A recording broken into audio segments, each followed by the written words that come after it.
Explain the broken ankle story, please. Okay, so we played a show in Florida, and we had this moment in the show where I would go to a different spot in the venue and sing a song acoustically. Then the band would play for like 30 seconds while I ran back to the stage. And the boots that I had,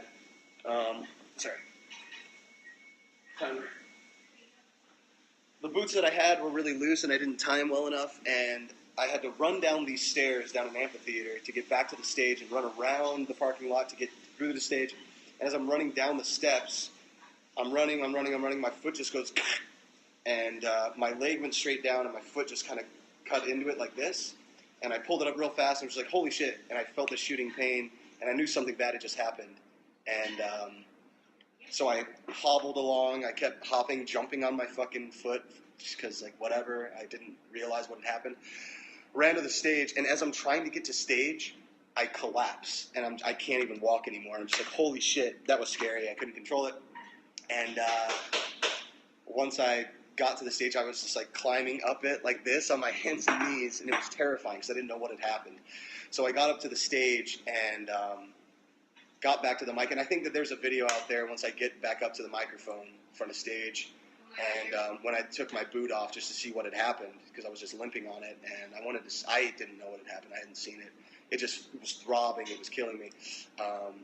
So I took it off, and I wanted to show people, and that was the first time looking at this thing. I was like, oh my God, it's like the size of a softball. It's fucking terrifying. I didn't know what that was, if that was a bone sticking out or if it was just inflammation.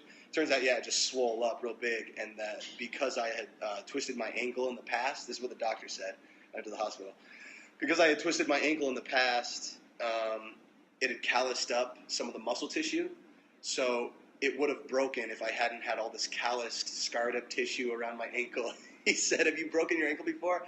I said, no, but I've twisted it. I've rolled it a bunch of times skateboarding when I was a kid.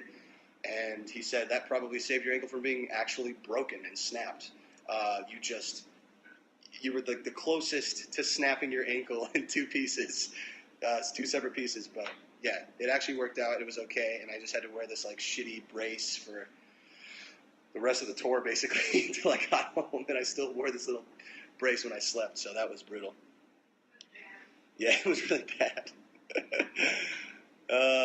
Has anything like that happened again? No, you just took your back though recently. You did that. Yeah, but that wasn't that bad. That was just like muscle pain. No, knock on wood. Nothing like that has happened since. Hoping it doesn't. Yeah, so that was that story.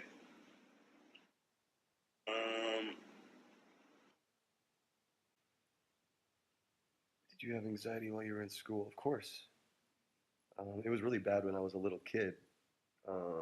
When I was like 6 years old, I don't even know how I knew what an umbilical cord was, but I came up with this. I called it the umbilical cord theory, where I told my mom that if I was away from her for too long, it was like the umbilical cord was stretching, and that tension would make me feel sick.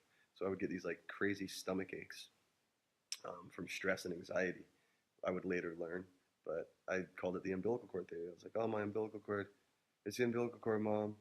And then she would, come pick me up, or she would understand that meant like, oh, you're having a little thing happen to you. So, yeah, that's real.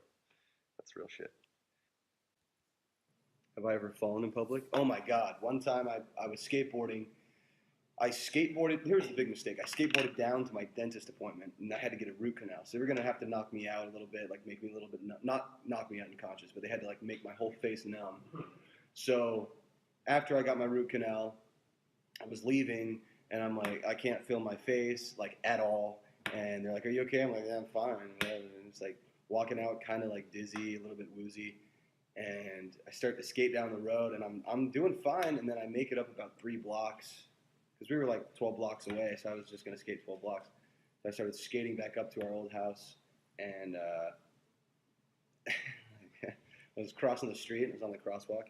And I tried to ollie up a curb, and my board just got stuck completely, and I flew right into this wall of a restaurant, just massive. I think I took a picture of myself where I just scraped my entire ass up.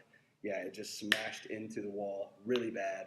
in front of this group of ladies, and they all just went like, "Oh my goodness, are you okay?" I'm like, "Yeah, I'm fine, I'm totally badass."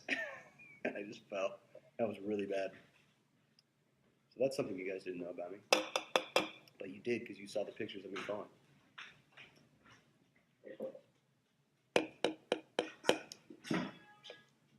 That's like the story of my high school career. It's so comparable. Falling in front of just a group of cute girls. They just eat shit, and they're like, "Are you okay?" And I'm like, yeah, I'm totally fine. Oh, no, part of the trip. Tell us the story of the bottle hitting you in the face. So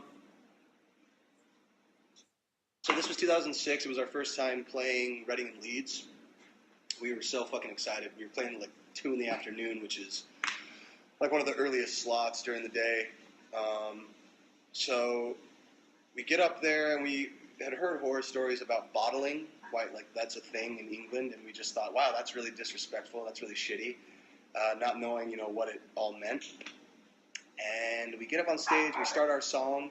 About 30 seconds into our first song, which was Only Difference,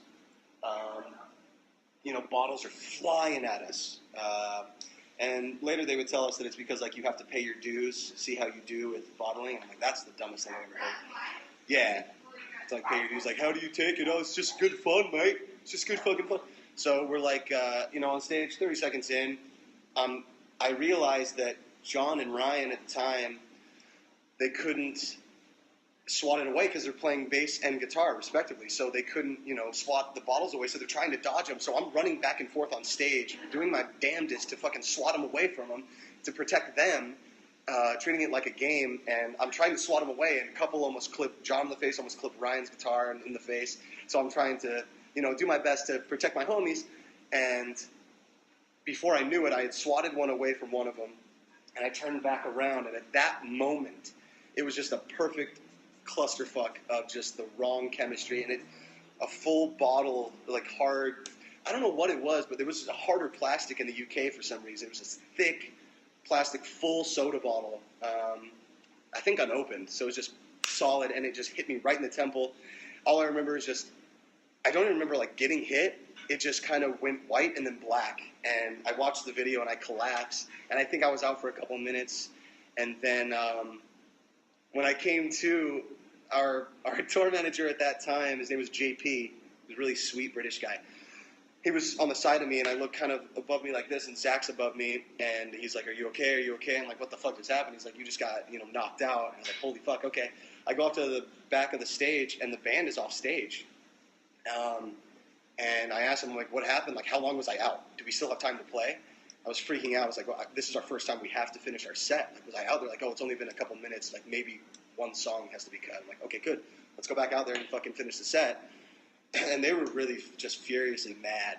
And they were like, we don't want to go back out there unless, you're okay to go back out there. And I was like, yeah, we have to finish the set. So went back out there, finished the set. Still to this day is one of my favorite shows.